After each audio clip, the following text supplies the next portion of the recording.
for him. He's done several favors in that line for me recently also, so it's a subject which fortunately I can handle, I believe. In the problem of Atlantis, I think there are a number of points that have not been generally considered. We think of Atlantis as an island, probably somewhere in the Atlantic, and probably about in the location of the present Azores Islands. But actually, Atlantis was a diffusion. If you buy a map now of the world as it is today, we can say that that is the modern distribution. But to have a map of Atlantis as it was in the time of its glory, you would have to have a map of the entire planet, because it was a distribution. Continents rose and fell, islands came up and went down, great land shifts occurred, and the Atlantic distribution of land was far more important and far more far-reaching than the mere problem of an island somewhere in the ocean. So we have to think of Atlantis in relationship to a complete pattern of the planet. As Plato clearly points out, the island of Poseidonis, which we now think of as Atlantis, was the last fragment of a great empire. It was the last surviving part, and is supposed to have disappeared under the ocean about 12,000 years before the Trojan War, which would make it about 15,000 years ago. Now, in connection with the problem of Atlantis, I think the next thing we have to study is the name.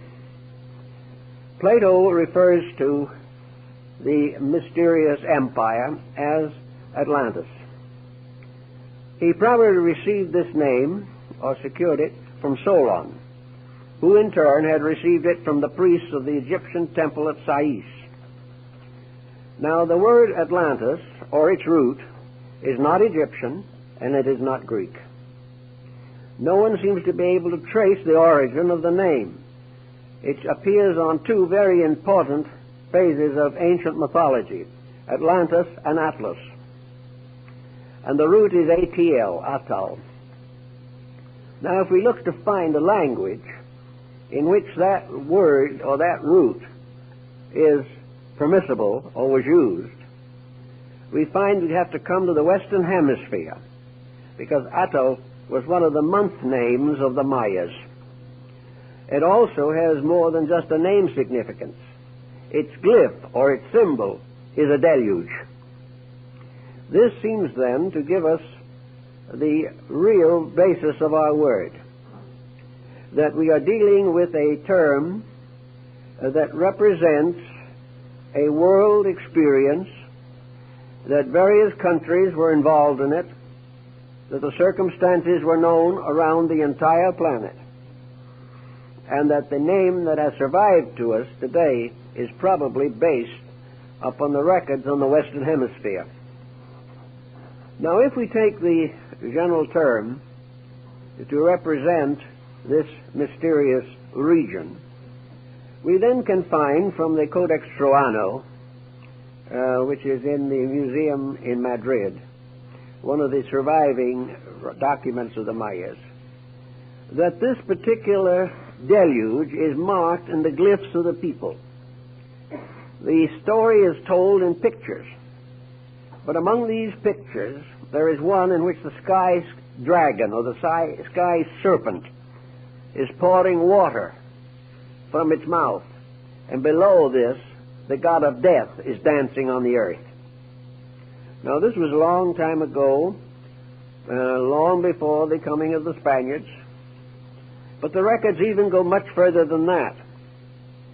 According to the Chinese, the previous existence before our present coming to this earth was destroyed. The previous world was destroyed by water, a tremendous deluge.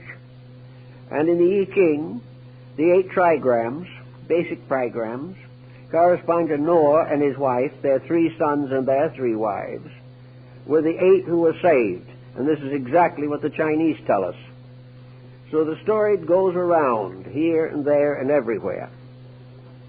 It's a very interesting story, but what does it really mean? Is it merely an archaeological curiosity, or does it have some dynamic value for us today? I would like to think of Atlantis much as Lord Bacon did in his book, The New Atlantis, in which he says in very simple terms, the New Atlantis, which is America. Bacon was quite convinced that on the Western Hemisphere a great empire would arise, an empire that would surpass the glory of the Atlantean story, and that this new world would not be destroyed. It would not turn against the gods. It would not misuse the energies of nature, and as a result would become a new world, a restoration of the Golden Age. Now, when we study this Atlantean problem a little more carefully, we realize there have been a number of speculations on this. Vice President Dawes made quite an extensive search for the Atlantean world. A number of good archaeologists and ethnologists have devoted time to it. And the general attitude is no longer to discard it as a fable, but to try to find out what its actual meaning could be. Now, let us suppose that Solon was correct, and that Solon, being an old man, was unable to do what he had intended to do, and that was to write out an account of the lost Atlantis as he found it, or it was given to him, in the caves under the Temple of Sais in Egypt. Here on columns formed of orichalcum, a metal that cannot perish, was recorded the story of a lost world. These two tablets are sometimes referred to as the Tables of Enoch, and we find a great deal of mystical lore surrounding this story. In any event, Solon, being very old and unable to carry on the work, passed the legend on to one of his descendants who was a student of Plato's. And this student, in turn, told Plato, who took the story, to use it as a great symbolical account of the descent of man. Now, Plato does not deny that the story is literally true, but he does point out so many very subtle and unusual details that we are forced to realize that he embellished it to represent the entire story of the planet Earth and its development. According to Plato, at a remote time, the gods of high Olympus distributed the world to their various sub-deities, and to Poseidon was given the lands of the sea, the great oceans, the islands, the archipelagos. And Poseidon created his kingdom in the oceans, and he created a wonderful city called the City of the Golden Gate. And in this city there was the temple to him, and in this temple were the tablets containing the laws of life, the laws that must be obeyed if man is to survive and to enjoy the favors of the gods. And the Atlantic Empire consisted of 7 islands. These 7 islands also occur in the Mexican story. These islands came together to form a league, and this league in turn created a kind of empire. And in the course of ages, the princes of the islands of the Atlantides became very proud. They decided that they would conquer the world. So in order to achieve this great end, they decided to send expeditions of conquest over all the other parts of the then Atlantean distribution. Now, this distribution at that time consisted, much as it does today, of countries of various degrees of development. It was not an uninhabited world. The Atlanteans were not the only people. But these other people were comparatively primitive. They were like the natives of Africa, or the natives of some Polynesian area, or perhaps the natives of some distant islands of the South Pacific. They were primitive people, but they existed. And the Atlantean merchants went to them, traded with them, and bartered with them. Plato states definitely that Atlantis had a great mercantile, that it traveled to all parts of the world, that it even visited Europe and as far south as South America. But gradually this empire grew more and more proud. Gradually fame, wealth, and power became the great objectives for life. And there was another dimension. These peoples possessed extrasensory perceptions that had not yet been closed by the process of embodiment. They were like the extrasensory perceptions of small children, in whom faculties are partly active, which are now dormant in our racial groups. So in any way, these magicians, these sorcerers, these powerful ones who possessed vril being the one motive power that is inexhaustible, something we could use today. That would carry anything, transport anything, activate anything that the human being could conceive. And so in their pride, these princes decided near the end of their time to invade what is now Europe. They decided to invade in the areas of the Mediterranean, North Africa, and the Near East. So they sent great fleets to conquer these countries. In the meantime, the deities, particularly Poseidon, realizing what was occurring, gave warnings and sent prophets and told these people they were destroying themselves, but they were proud and they gave no mind or no thought to consequence. And finally they rebelled against the gods, and the gods reacted accordingly.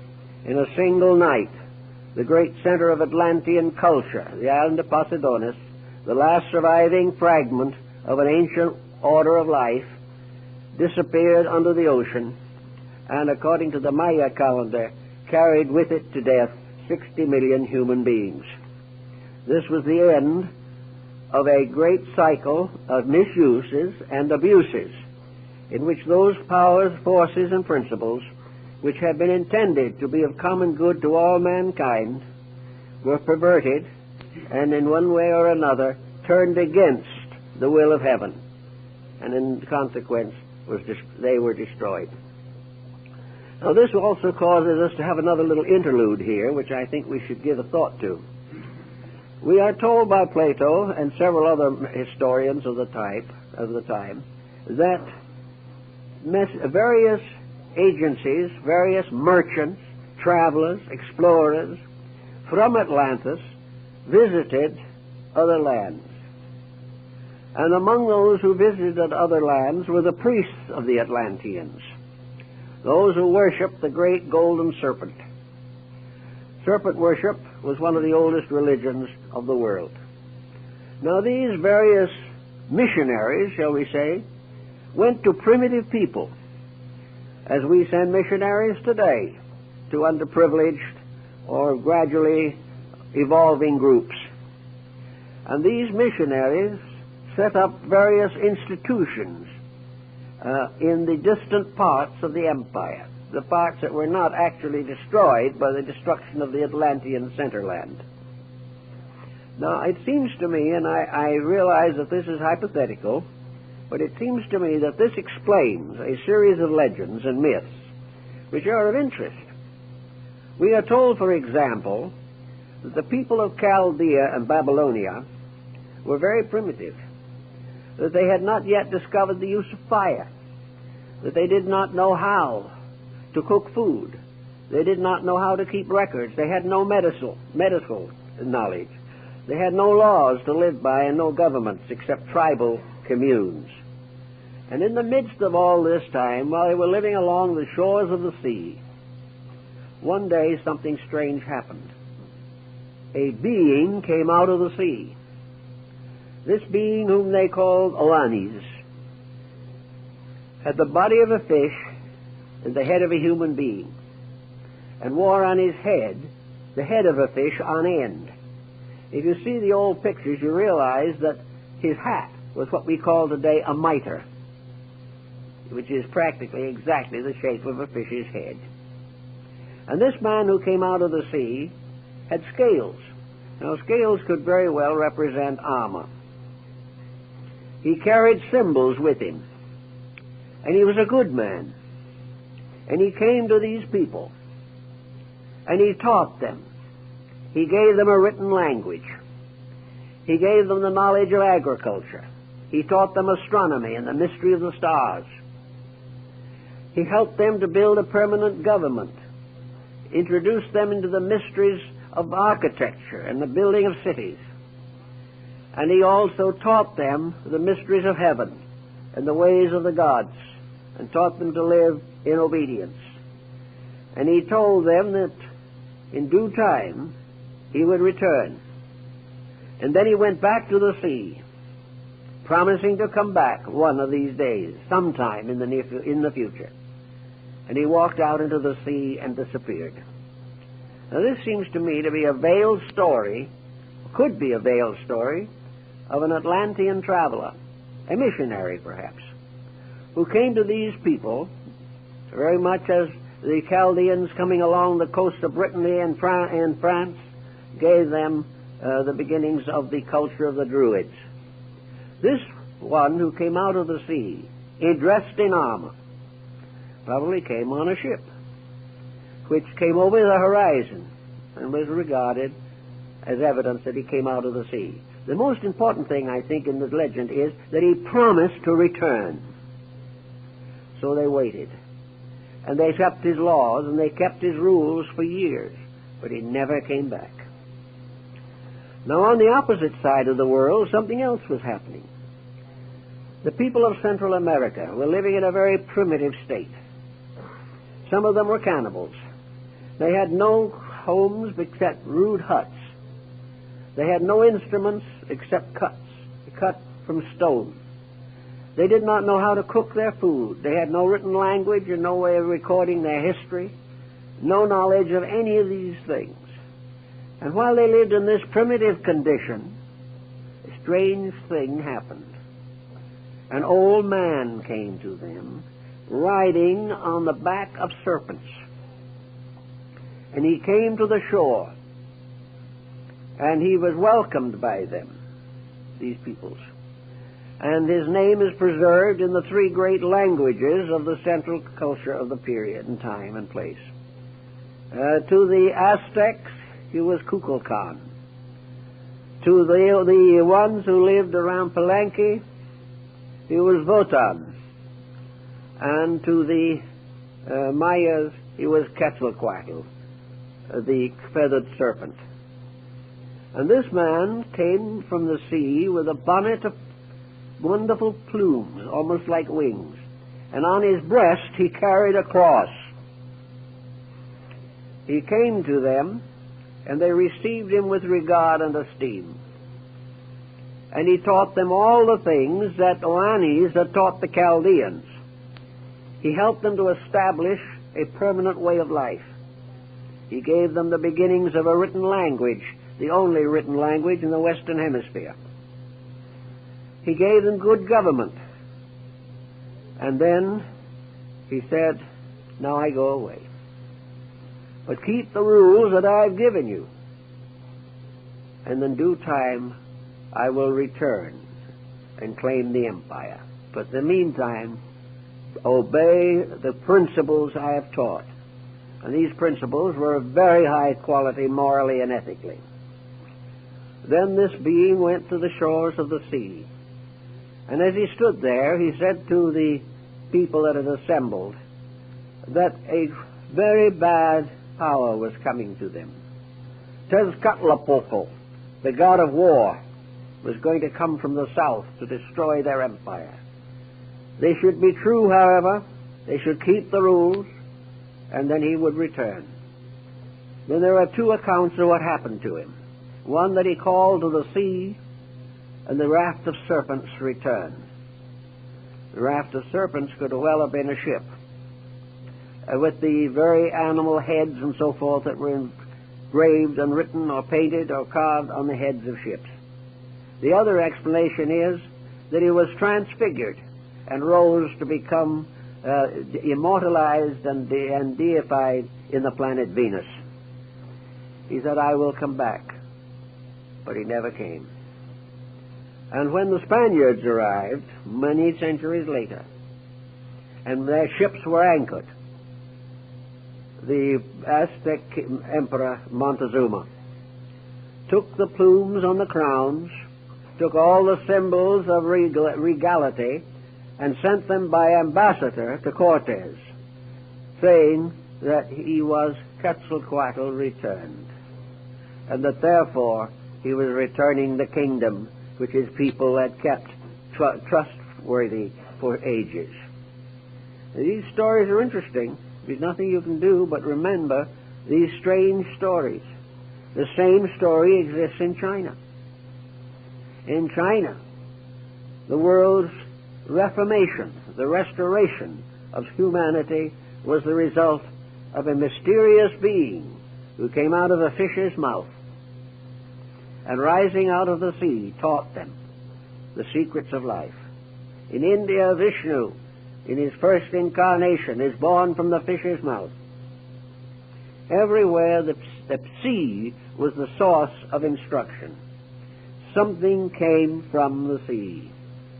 We can't dogmatize what it is, but it is interesting that at a remote period, certainly 8,000 or 10,000 years ago, if not more, doctrines and concepts and beliefs reached all parts of the world and are still reserved and preserved in all the mythologies, legends, and allegories of ancient peoples, and were recognized as the ultimate source of civilization. Now, if these were missionaries, travelers, philanthropists from the Atlantean Empire, they might have wished to come back. They might have said that they would, or that others would follow. And then came the deluge. The center of the great wheel was destroyed. No one could come back. Little by little, these peoples in different areas modified their beliefs. Interracial minglings brought about complications of stories concerning the descent of knowledge. Here in the southwest of the United States, they have the legends that originally humanity lived under the earth. And a deluge came under the earth. And this deluge threatened the life of everything that lived. So humanity crawled up or climbed up to this upper world upon cornstalks and began to populate the earth, and the point where they came out of the earth is still sacred to the Navajo and the Hopi.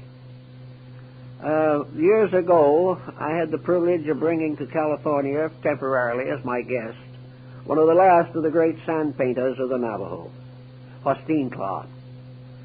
A few weeks ago, when I was in Sedona, in Arizona, I mentioned Claw, and everyone knew who he was. One of the greatest men of his time, an Indian, and a remarkable person.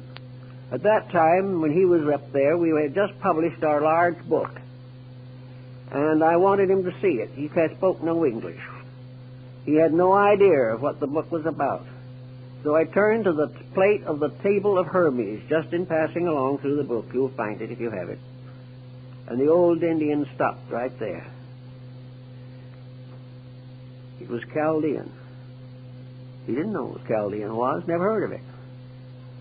But he told me through Huskanaswood, his interpreter, long, long ago, my people could read this. American Indian. Every once in a while something like this happens and no one knows why. But it all adds up to something that is very unusual and very interesting.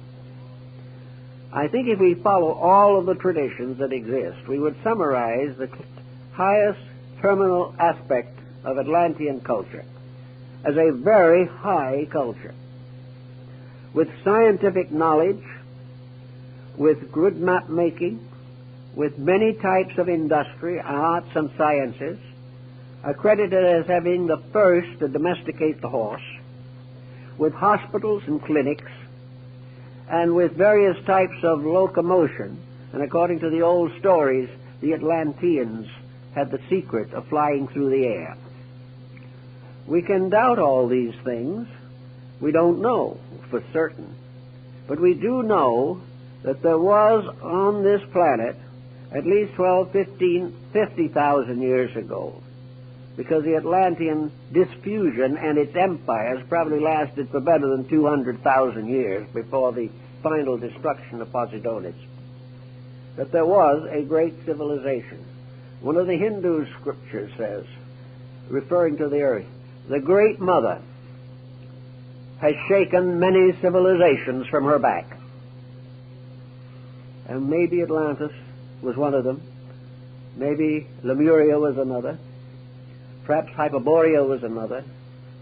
But in any event, far back, there were forms of life and culture very different from what we have today, which destroyed themselves by the misuse of the spiritual powers of life. So now we come to another interesting episode.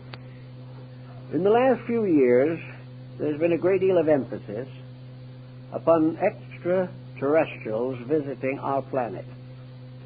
Books have been written to show that somebody from outer space, presumably, who came here long ago, produced all kinds of mysterious monuments, records, engravings, pictures, and carvings, are supposed to have had airplanes, all this type of thing, and it was said to have come somewhere from outer space. The outer space theory has certain difficulties involving it, which have not been completely solved and may not be solved. I don't know. It may all be true. But what we seemingly have overlooked is the possibility that these records that we now consider to arise from extraterrestrial sources could be the records of the great civilizations that were here before they destroyed themselves. That these people who are said to have come and brought all the secrets of life to these primitive peoples could have been the citizens of the great Atlantic Empire, the empire that was far higher and far more advanced in many ways even than we are today. Their civilization was different.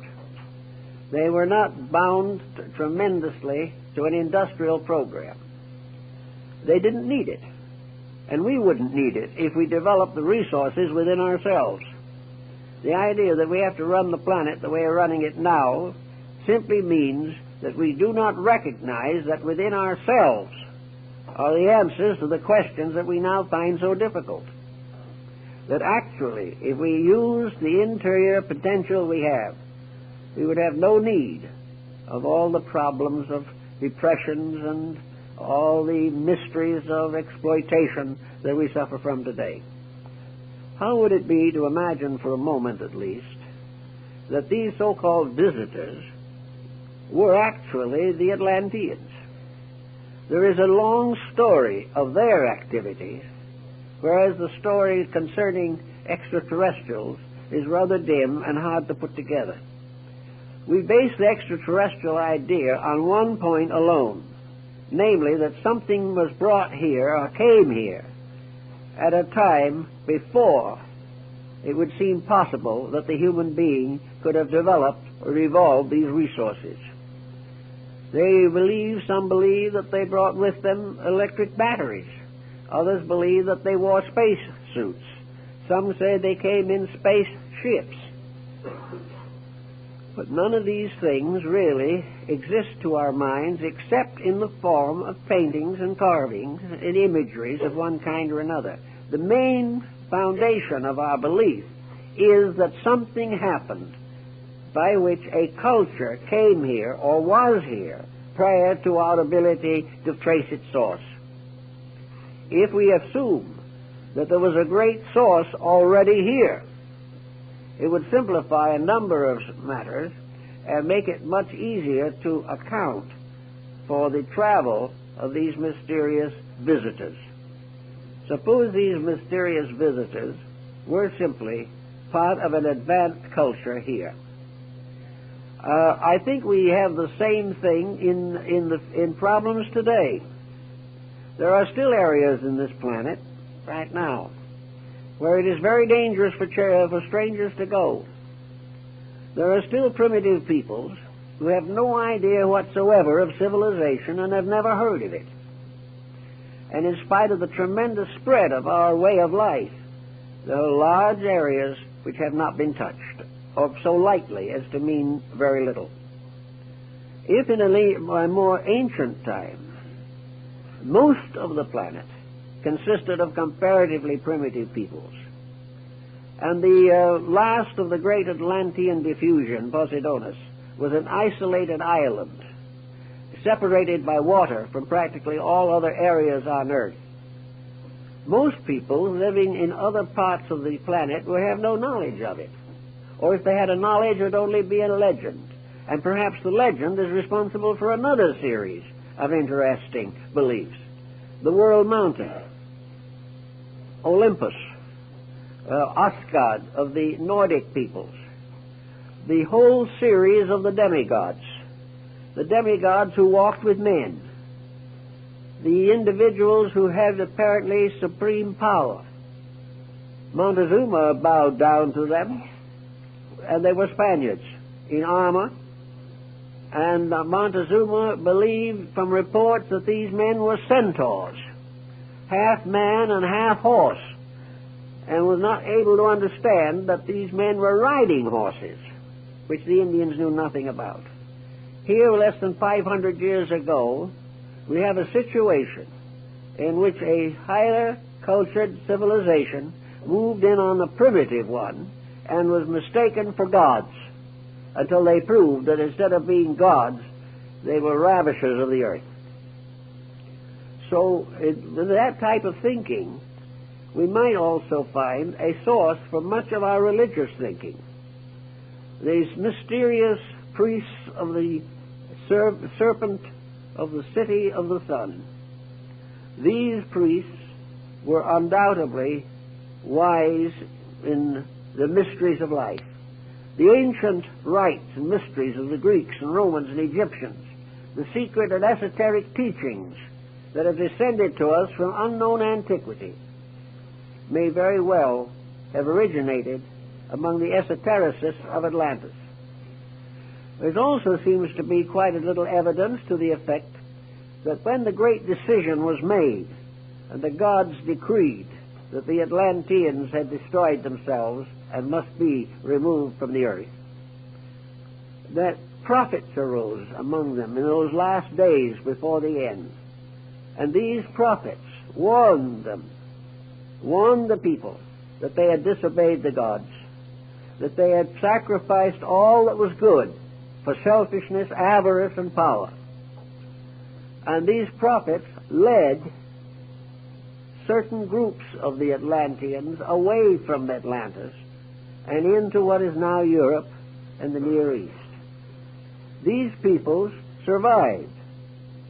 As this migration occurred at least 12 to 15,000 years ago, we have some suspicion that many of the civilizations of the Near East, and perhaps even of the Far East, originated among these transplanted peoples who had gone away from the cause of death. It is stated in the Atlantic story that a great number of the gods of Egypt were, we'll say, refugees from Atlantis. That the gods of the Egyptians were Atlantean deities who originally, perhaps, actually and physically lived as leaders of their peoples. In any event, the idea that the world was populated, in one sense, by refugees is not unreasonable. Another story of the same type, which is found in many parts of the world, states that the Atlanteans earned their final destruction by an attempt to invade Europe, that they raised a great army and sent it against Europe and North Africa. And this great army was on the march and was in these areas, claiming them, when the Central Islands were destroyed. Therefore, these armies could not return. There was no place to go back to. And many of them settled and mingled with the peoples of these areas to form some of these wonderful and mysterious civilizations which we have no real explanation for. We have very little explanation for how racial differentiation in recent times came about. The various anthropologists and so forth have charts showing what happened. But as is the case in most of science, no one seems to know how it happened or why it happened. These things occurred. New bloodstreams came forth, mingled and mixed and intertwined, and each one brought with it part of its own culture. And these parts of ancient cultures seem to linger on, perhaps in lingual differences, in arts and crafts, in psychological structures, in habits and principles, and even to a measure in bodily form and structure. In any event, as Bacon points out, we have a challenge coming to us at the present time. And this challenge is more or less documented in terms of Atlantis, and I think this is the way Plato originally used it. You know, the story of Plato's Atlantis ends in the middle of a sentence. It was never completed. Bacon's New Atlantis ends in the middle of a sentence. It was never completed. Why? We don't seem to know. But I think that Bacon tells us about the importance of it, that the destruction of Atlantis, as left by the tables of Enoch, is this great story of the disaster of disobedience. That regardless of how we think about life or what we believe about life, it is impossible for us to go contrary to the will of heaven. Anything that goes contrary comes in the end to destruction. Plato and several others of the earlier writers also seems to fableize this particular situation. Atlantis may be the submerged self in each of us. This is an interesting possible thought from a psychological standpoint. The psyche may be that part of our nature which alone bears witness to its ancient origin. If there is a record of disobedience and penalty, that record is probably primarily descending within the structure of the human being himself. It is something hidden in his own darkness. It is something that may bring him fear. It may bring him conscience. It may warn him of the dangers of the abuse of power and energy. And if so, it may be the submerged part of man's own nature, that part which was lost because of disobedience to the gods. This may be the large, deep, all-spreading mystery of the fall of man, which has been also recorded in various ways among practically all peoples of the earth. Atlantis also seems to have a very great fascination for the psychologist and the social reformer. Is it true that a civilization existed long ago which knew what we do not know today? Is there something lost in our way of life because it disappeared under the waters of the Atlantic so far back in our story? Is it true that there were giants upon the earth in those days, mental giants, that had skills and abilities which they had derived from the studies of esoteric matters? Did black magic originate in Atlantis? It probably did, according to the Platonic discussion, because it was in Atlantis that for the first time man disobeyed the gods. And from disobedience fell the angels. The entire story of human progress, so-called, is today very largely a record of disobedience. the individual has broken the rules of life. Some people, having broken the rules of life, try to study esoteric matters, hoping to find the secrets of some strange magic of long ago. But if they are those who have broken the rules, and they are seeking a knowledge which they do not deserve, and which they do not have the character to use constructively, they could cause another deluge upon the face of the earth. Therefore, every effort apparently has been made in ancient times to protect the secrets of essential knowledge. There are records of legends and accounts everywhere of secret teachings, esoteric schools. There are accounts of ways by which the human being can develop faculties and powers at present beyond his capacity. The scoffer says the whole thing is superstition, that there are no such forces, but that isn't proven by scoffing. It is only proving by testing.